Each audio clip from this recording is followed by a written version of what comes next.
Okay ma'am. ಈಗ ಹೇಳ್ತಾ ಇದ್ರಿ ಅಂದ್ರೆ ನಿಮ್ಮ ಮೊದಲ ಸಿನಿಮಾದಿಂದ ಎಲ್ಲ ಗುರುತಿಸ್ತಾ ಇದಾರಂತ. ಹೌದು. ಅದಾದ್ಮೇಲೆ ಚೂಸ್ ಮಾಡಿದಂತ ಸಿನಿಮಾಗಳಲ್ಲಿ ಏನಾದ್ರು ಎಡವಟ್ ಆಯ್ತಾ ಅಂತ ನಿಮ್ಗೆ ಏನಾದ್ರು ಅನ್ಸಿದ್ಯಾ?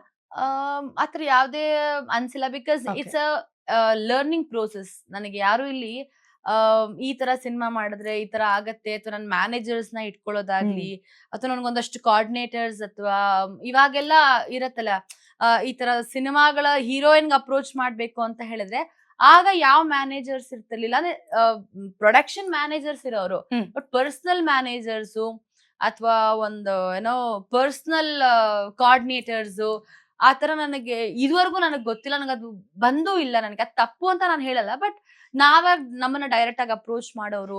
ಅಪ್ರೋಚ್ ಮಾಡಿದಾಗ ಒಂದಷ್ಟು ಸಬ್ಜೆಕ್ಟ್ಸ್ ಕೇಳಕ್ ಚಂದ ಇರ್ತಿತ್ತು. ಹ್ಮ್. ಬಟ್ ಅಪಿಯರ್ ಆದಾಗ ಬೇರೆ ತರ ಇರ್ತಿತ್ತು. ಹ್ಮ್. ಮೇ ಬಿ ಅಲ್ಲೆಲ್ಲೋ ಎಡವಿರ್ಬೋದು ಅಥವಾ ಒಂದೊಂದು ಸಿನಿಮಾ ಒಂದೊಂದು ಬೇರೆ ಡಿಫರೆಂಟ್ ಎಕ್ಸ್ಪೀರಿಯನ್ಸ್. ಓಕೆ. ಅದ್ರ ಮಿಡಲ್ ಅಲ್ಲೇ ತೆಲುಗು ಇಂಡಸ್ಟ್ರಿಗೂ ಕೂಡ ಹೋಗಿ Yes. ಬರ್ತೀರಾ? ಅಂತ ಎಕ್ಸ್‌ಪೀರಿಯನ್ಸ್ ಇಟ್ ಹಂಚ್ಕೊಳ್ಳೋದಾದ್ರೆ was ma'am. Nice.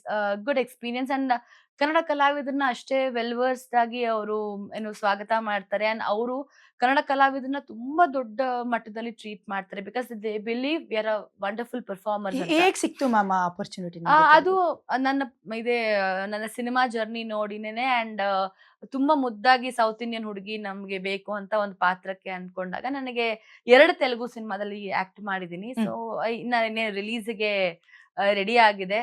So Telugu ಅಥವಾ ತಮಿಳ್, ಮಲಯಾಳಂ ಆತರ ಒಂದು ಲ್ಯಾಂಗ್ವೇಜ್ ಬ್ಯಾರಿಯರ್ಸ್ ಯಾವ್ದು ಇಟ್ಕೊಳ್ಳದೆ, ಸೊ ಎಲ್ಲ ಅಂತಾರು ತೆಲುಗುಗ್ ಹೊರಟೋದ್ರೆ ಏನ್ ಕನ್ನಡ ಎಕ್ಸಾಕ್ಟ್ಲಿ. ಬರಲ್ವೇನೋ ಹೌದು, ಅಥವಾ ಹೌದು. ಕನ್ನಡದಲ್ಲಿ ಅವ್ರು ಕೆಲಸ ಮಾಡಲ್ವೇನೋ ಅಂತ ಹೇಳಿ ಆತರ ಯಾವ್ದು ಇಲ್ಲ.